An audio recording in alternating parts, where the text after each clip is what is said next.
அண்ணா பல்கலைக்கழக மாணவி புகார் அளித்த சில மணி நேரத்தில் குற்றவாளி கைது செய்யப்பட்டு சிறையில் அடைக்கப்பட்டுள்ளார் என்று உயர்கல்வித்துறை அமைச்சர் கோவி செழியன் கூறியுள்ளார்.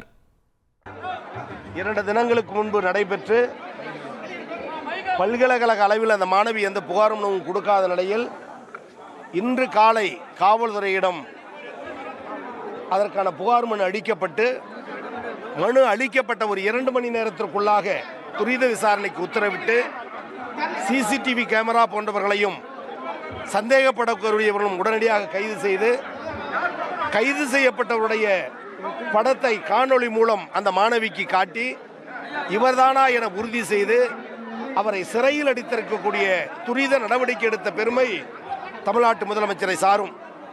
அதற்காக அதை வரவேற்கிறோம் என்ற பொருள் அல்ல. தவறு நடக்கும்போது குற்றச்சாட்டு எழும்பொழுது புகார் மனு பெறப்பட்டவுடன் அதற்கு தக்க நடவடிக்கை மேற்கொள்வதற்கான சாட்சி இது. இன்றைக்கு குற்றவாளிகள் சொல்லுகிற அஇஅதிமுக, அண்ணாமலை போன்றவர்கள் இதே பொள்ளாச்சியில் நடந்த கூட்டு பலாத்கார நிகழ்ச்சிக்கு எஃப்ஐஆர் போட வேண்டும், இன்னார் குற்றவாளி என்று சொன்னபோது கூட பாதிக்கப்பட்ட மக்கள் புகார் மனு கொடுக்கவே தயங்கிய காலம் உண்டு. அண்ணா பல்கலைக்கழக மாணவி பாலியல் வன்கொடுமை சம்பவத்தில் கைது செய்யப்பட்டுள்ள ஞானசேகரன் என்பவர் திமுகவை சேர்ந்தவர் என்ற குற்றச்சாட்டை உயர்கல்வித்துறை அமைச்சர் கோவி செழியன் மறுத்துள்ளார். அது தவறான தகவல். இது அண்ணாமலை சொல்லுகிற காரணத்தால் அது ஒன்றும் அரசியலமைப்பு சட்டத்தில் எழுதப்பட்ட வாசகம் அல்ல. எது நடந்தாலும் திமுகவை குறை சொல்வது என்பது அண்ணாமலையினுடைய பிறவி குணம். அதன் அடிப்படையில் சொல்லுகிறார் தவிர அது உண்மை அல்ல.